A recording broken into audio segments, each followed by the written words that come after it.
போன பாட்டுல நம்ம சிவன் இந்திர செஞ்ச வேலைக்கும் அவனோட அகங்காரத்துக்கும் அவனை கொன்னுட்டு தான் மறுவேலைங்கிற மாதிரி முடிவெடுத்திருப்பார். ஆனா இனிமே இப்படி எல்லாம் நடக்காதுன்னு இந்திரனுக்கு அவன் உயிரை பிச்சை போடுங்க அப்படின்னு நம்ம பிரம்மதேவரே வந்து கேட்டதுனால சிவன், நான் நீங்க சொல்றத கேட்கிறேன் பிரம்மதேவரே, இந்த இந்திரனை நான் கொல்லல, ஆனா இவனுக்கு தண்டனை கிடைக்க போறது என்னவோ உறுதிதான் அப்படின்னு சொல்லிட்டு நம்ம சிவன் இந்திரனை நோக்கி, இனிமே நீ இந்த உலகத்திலேயே கால் பதிக்க கூடாதுன்னு அவர் சூலாதயத்துல இருந்து ஒரு சக்தியை வர வச்சு இந்திரனை அந்தரத்துல அப்படியே தூக்கி எறிகிறார். அந்தரத்துல தொங்குறா மனுஷன். இந்திரனும் மன்னிச்சிடுங்க மகாதேவா, மன்னிச்சிடுங்க மகாதேவா அப்படின்னு கத்துவேன். But no use. அடுத்து நம்ம சிவனோட டார்லிங் பார்வதி தேவி தவம் செய்யற அந்த குகையில இப்போ தீயோட அளவு ஒரு அளவுக்கு நார்மல் ஆகிறத நமக்கு காமிக்கிறாங்க. அவங்க நடந்த விஷயங்களை பத்தி எதுவுமே தெரியாம அவங்க பாட்டுக்கு ஓம் நமச்சிவாயா, ஓம் நமச்சிவாயா, ஓம் நமச்சிவாயா அப்படின்னு சொல்லிக்கிட்டே தவம் செஞ்சுக்கிட்டே இருக்காங்க. அடுத்து நம்ம சிவன் இப்படியெல்லாம் எல்லாரும் பார்வதி தேவிக்கு தொல்லை கொடுக்கறாங்கிறத புரிஞ்சுக்கிட்டு நந்தி தேவர்கிட்ட, நந்தி பார்வதியோட தவம் முடிகிற வரைக்கும் இந்த குகை கிட்ட யாரையும் வராம பாத்துக்க அப்படின்னு சொல்லிட்டு காவலுக்கு நிக்க சொல்றார். சிவனோட உத்தரவை கேட்டு நந்தி குகைக்குள்ள போய் பார்வதி தேவியோட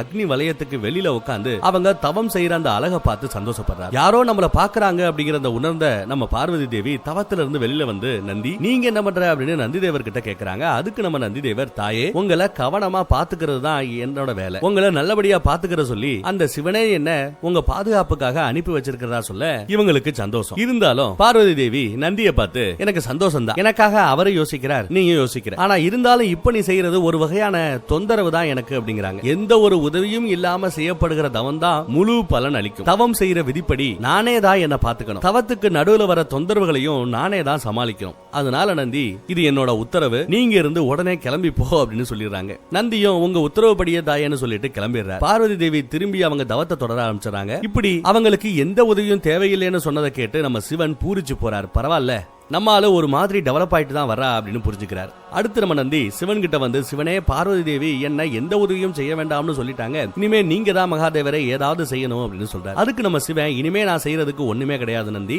எனக்கு எந்த உதவியும் தேவையில்லை, நானே என்னை பார்த்துக் கொள்கிறேன் அப்படின்னு சொல்ற அவளோட குணம் தான் தவத்தை முழுமையா முடிக்கிறதுக்கான உதவி தகுதி.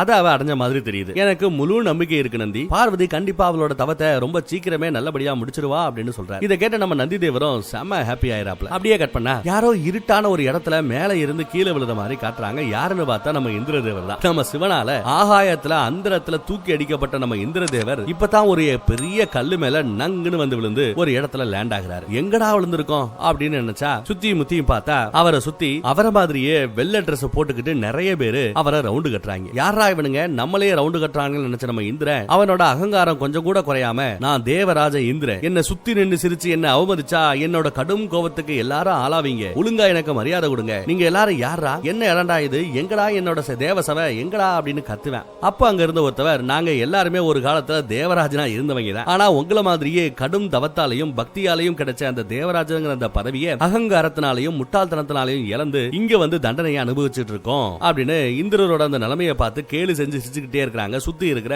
பழைய இந்திர ராஜாக்கள். அந்த பதவியில உட்கார்ற எல்லா மேல்களும் சேட்டை தான் செய்வாங்க போல. நெக்ஸ்ட் சீன்ல நம்ம பார்வதி தேவி பஞ்ச அக்னி தவம் செய்யற அந்த குகையை காட்டுறாங்க. அங்க திடீர்னு தீயோட அளவு எல்லாம் பயங்கரமா இன்க்ரீஸ் ஆன மாதிரி தெரியுது. சிவனும் இது கொஞ்சம் வித்தியாசமா இருக்கே அப்படின்னு அந்த உணர்வை அவர் ஞான திசையால உணர்ந்துகிட்டு தான் இருக்கார். பார்வதி தேவி எந்த ஒரு சூட்டையும் பொருட்படுத்தாம தொடர்ந்து ஓம் நமச்சிவாயா, ஓம் நமச்சிவாயா அப்படின்னு சொல்லிக்கிட்டே தான் இருக்காங்க. அன்னைக்கு நாம ஒரு கோயக்குள்ள, அதே கோயக்குள்ள ரெண்டு அழகான புறாக்களை பார்த்தோம்ல, அந்த புறாக்களும் அந்த கோயக்குள்ள தான் இருக்கு. ஆனா இந்த முறை தீயோட அளவு இன்க்ரீஸ் ஆனதை நினைச்சு நாம பயப்பட தேவையில்லை.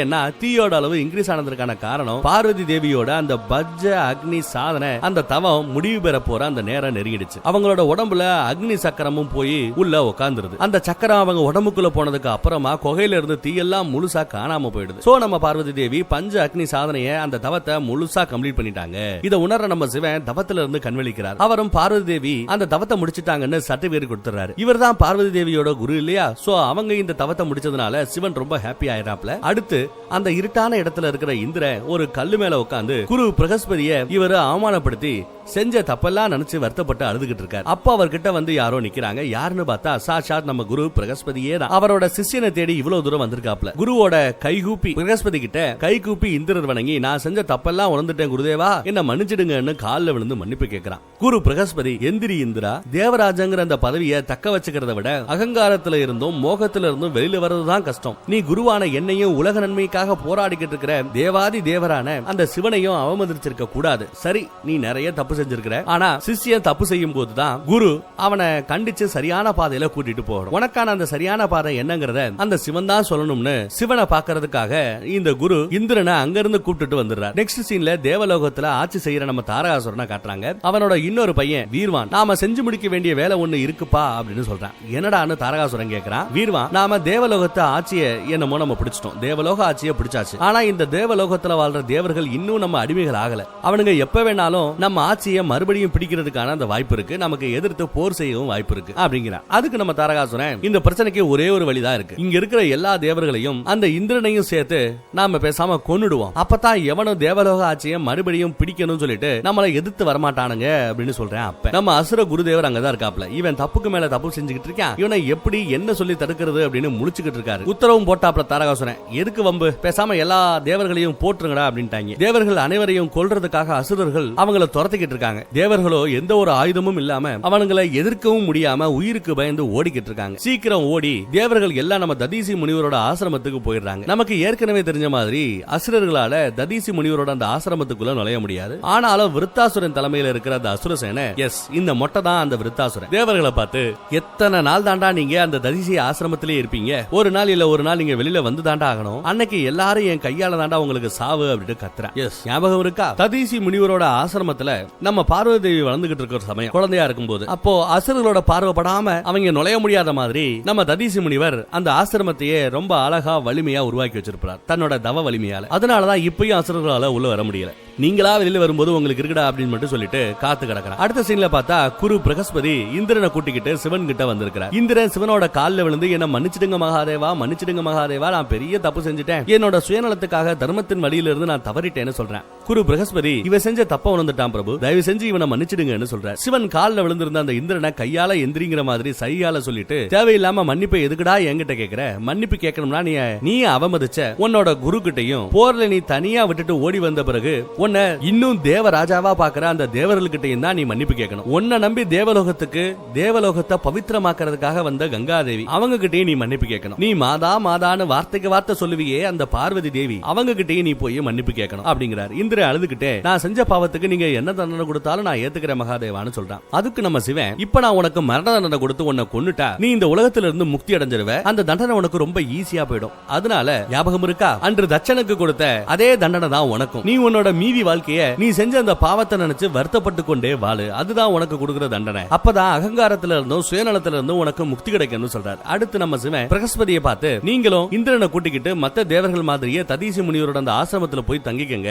அங்கதான் அசுரர்கள் உங்களை தேடி வர மாட்டாங்க அப்படின்னு சொல்லிட்டு கண்ணை மூடி தவத்துக்கு போயிடுறார். நெக்ஸ்ட் சீன்ல நம்ம தேவர்கள் எல்லாம் ததீசி முனிவரோட ஆசிரமத்துக்கு வந்துட்டாங்க. இந்திரன் ததீசி முனிவர் கிட்ட, முனிவரே, அசுரர்களோட சக்தி பலம் எல்லாம் பயங்கரமா இன்க்ரீஸ் ஆயிருக்கு, அந்த பலத்துக்கு முன்னாடி தேவர்களான எங்களால ஒண்ணுமே செய்ய முடியாது, எங்க கிட்ட இருக்கிற ஒரே பலம் உங்க முன்னாடி இருக்கிற அந்த தேவ அஸ்திரங்கள் தான். அந்த அசுரர்கள் இவ்வளவு பலமடைஞ்சதுக்கு அப்புறமும் தேவ அஸ்திரங்களை ஆட்டைய போடணும்னு பாக்குறானுங்க. அதனால நீங்க இந்த அஸ்திரங்களை உங்களுக்குள்ளேயே ஐக்கியமாக்கிக்கங்க, பத்திரமா வச்சுக்கங்க, அப்பதான் அந்த அசுரர்களால எவ்வளவு முயற்சி பண்ணாலும் இந்த தேவ அஸ்திரங்களை அவங்களால அடைய முடியாதுன்னு சொல்றாரு. இதை கேட்கிற ததீசி முனிவர், நீங்க யாரும் கவலைப்படாதீங்க, இந்த எல்லா அஸ்திரங்களோட சக்தியையும் நான் என்னோட உடம்புல செலுத்தினா உங்களோட இந்த தேவ அஸ்திரங்களை விட ஒரு மிகப்பெரிய சக்தியா அது ரூபம் எடுத்து நிற்கும்னு சொல்லிட்டு ஒரு சூப்பரான மேஜிக் பண்றாரு. அந்த அஸ்திரங்களோட சக்தியை இவர் கமண்டலத்துல இருக்கிற அந்த தண்ணியில கலந்து அந்த தண்ணியை குடிக்கிறார். சோ இப்போ இவருக்குள்ள எல்லா தேவ அஸ்திரங்களோட சக்தியும் ஐக்கியமாயிருச்சு. நெக்ஸ்ட் நம்ம சிவனை காட்டுறாங்க. நம்ம நந்தி தேவர் அவர்கிட்ட, சிவனே, இப்பதான் பார்வதி தேவி அவங்களோட பஞ்ச அக்னி தவத்தை முடிச்சிட்டாங்கல்ல,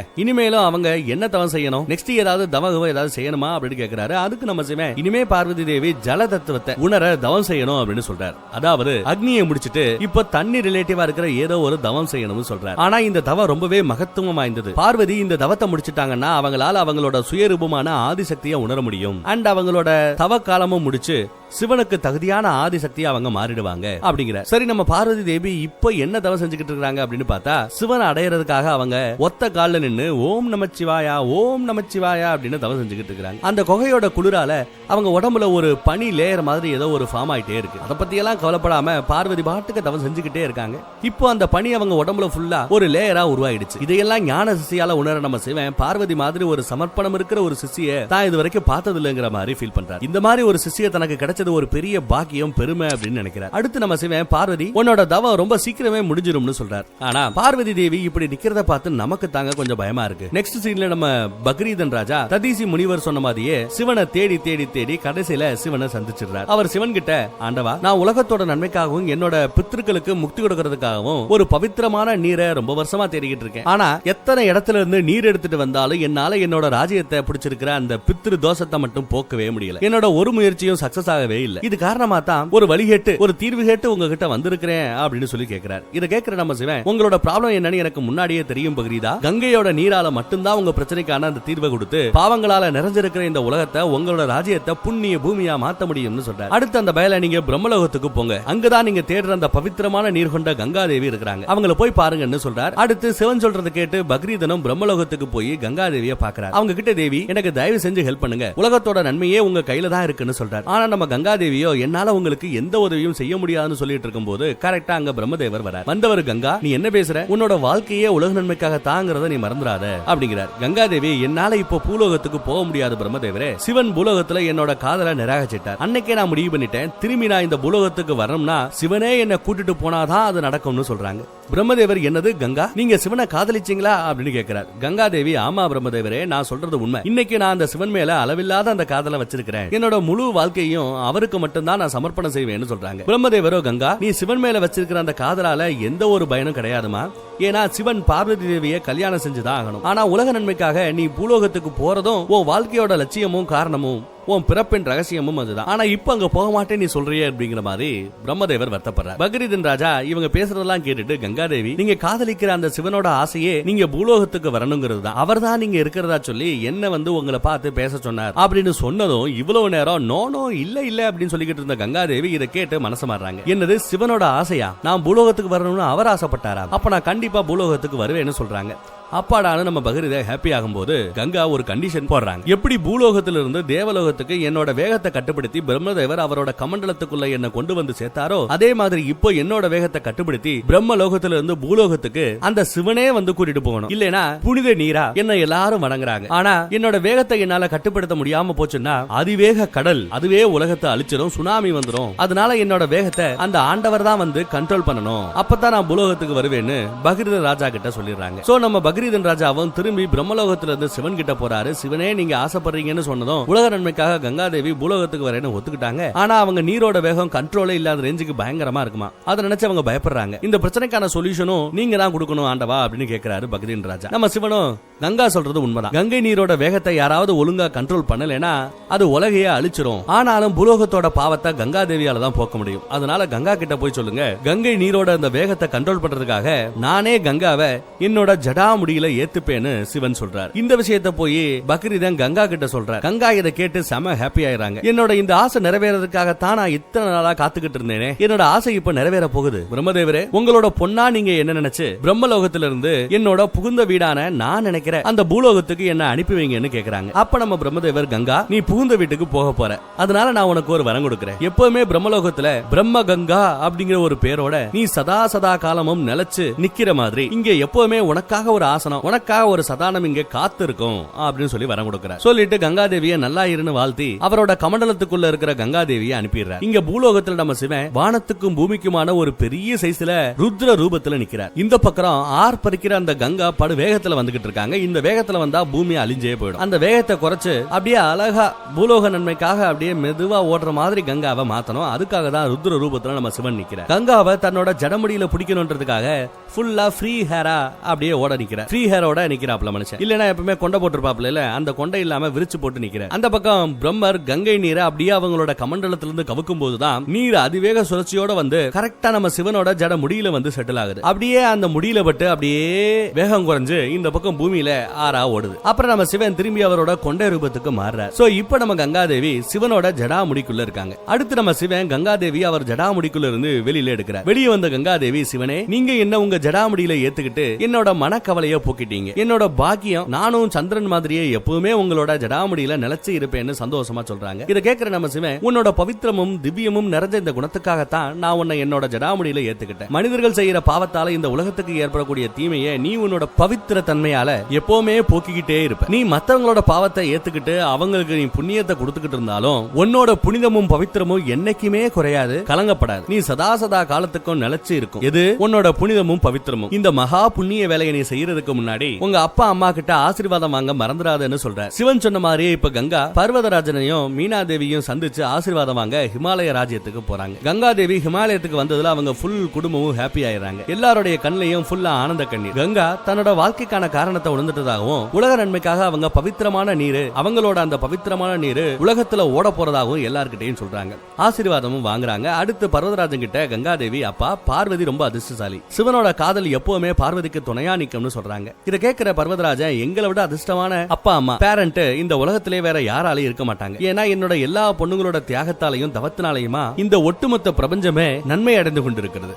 அதை நினைச்சு எங்களுக்கு சந்தோஷங்கிற. ஆனா மீனாவதி தேவியோ, இந்த பொண்ணு இப்படி உலக நன்மைன்னு சொல்லிவிட்டு ஒரு தியாக வாழ்க்கைக்கு போறாலே, அவளுக்கு கல்யாணம் பண்ணி வைக்க முடியலையேன்னு கவலைப்படுறாங்க. கடைசியா கங்கா தேவி எல்லார்கிட்டையும் பாய் பாய் சொல்லிட்டு ஹிமாலய ராஜ்யத்துல இருந்து கிளம்பிடுறாங்க. நெக்ஸ்ட் சீன்ல நம்ம உயரமா வளர்ந்து நிக்கிற நம்ம சிவனை பார்த்து பகரீதன் ராஜா, மகாதேவரே, நீங்க கங்காதேவிக்கு கொடுத்த வரத்தினால இந்த உலகத்துக்கு என்னோட முயற்சியோட பலன் கிடைக்க போகுது. இதுக்காக உலகமும் உலக மக்கள் சார்பாவும் நான் உங்களை வணங்குறேன், நன்றி தெரிவிக்கிறேன் அப்படின்னு சொல்றாரு. நம்ம சிவன், பகரீதன் ராஜா, உங்களோட கடும் முயற்சியால தான் கங்கை நீரை பூலோகத்துக்கு கொண்டு வர முடிஞ்சது. உங்களோட இந்த முயற்சியை பத்தி உலகம் என்னைக்குமே மறக்க கூடாதுங்கிறதுக்காக இப்ப நான் ஒரு செயல் செய்ய போறேன். கங்காதேவிக்கு இன்னொரு பேர் சூட்ட போறேன். உன் பேரை வச்சே, உன் பேர் என்ன? பகரீதன். கங்காக்கு பகீரதி, பகீரதி அப்படின்னு கங்காக்கு நான் இன்னொரு பேர் சுட்டுறேன். ஓம் பேராலையும் அவ சில இடத்துல அழைக்கப்படுவாள் அப்படின்னு சொல்றாரு. அடுத்து நம்ம சிவன் பகரீதன் ராஜா கிட்ட, நீங்க எனக்கு ஒரு சத்தியம் செஞ்சு கொடுக்கணும். பூலோகத்துல கங்கையோட பவித்திர தன்மை நிலைச்சிருக்கிற மாதிரி நீங்க தான் பாத்துக்கணும்னு சொல்றாரு. பகரீத ராஜாவும், நான் சத்தியம் செஞ்சு கொடுக்கிறேன் மகாதேவா, கங்கையோட பவித்திர தன்மை கெட்டுற மாதிரி நானோ இல்ல இந்த உலகத்தை சேர்ந்தவங்களோ எதுவும் செய்ய மாட்டோம் அப்படின்னு சத்தியம் செஞ்சு தர்றார். அடுத்து நம்ம சிவன் கங்காதேவிய கங்கை நீரோட அந்த வேகத்தை கட்டுப்படுத்தி அப்படியே பூலோகத்துக்கு அள்ளி கொடுக்கிறார். அந்த நீரில் இருந்து வர்ற கங்காதேவி சிவனை வணங்கிட்டு, பகரீதா, உங்களோட முயற்சியால தான் நான் இந்த பூலோகத்துக்கு வந்தேன். அதனால நீங்களே நான் நீரா ஓடுறதுக்கான அந்த வழியையும் செஞ்சு கொடுங்க, காட்டுங்க. நீங்க காட்டுற வழியில நான் பாயிறேன் அப்படின்னு சொல்றாங்க. நீங்க உலகத்துல எந்த வழியில எல்லாம் போறீங்களோ அதே டைரக்ஷன்ல நீங்க காட்டுற அந்த வழியில என்னோட நீர் பாயும் அப்படின்னு சொல்றாங்க. சோ பகரீத ராஜாவும் இந்த உலக நன்மையை கொண்டாடுற விதமா அப்படியே சங்கெடுத்து ஊதி சிவனுக்கு நன்றி சொல்லிட்டு கங்கையோட கிளம்புறார். அடுத்து என்ன நடக்கும் அடுத்த எபிசோட்ல பாப்போம். தேங்க்யூ.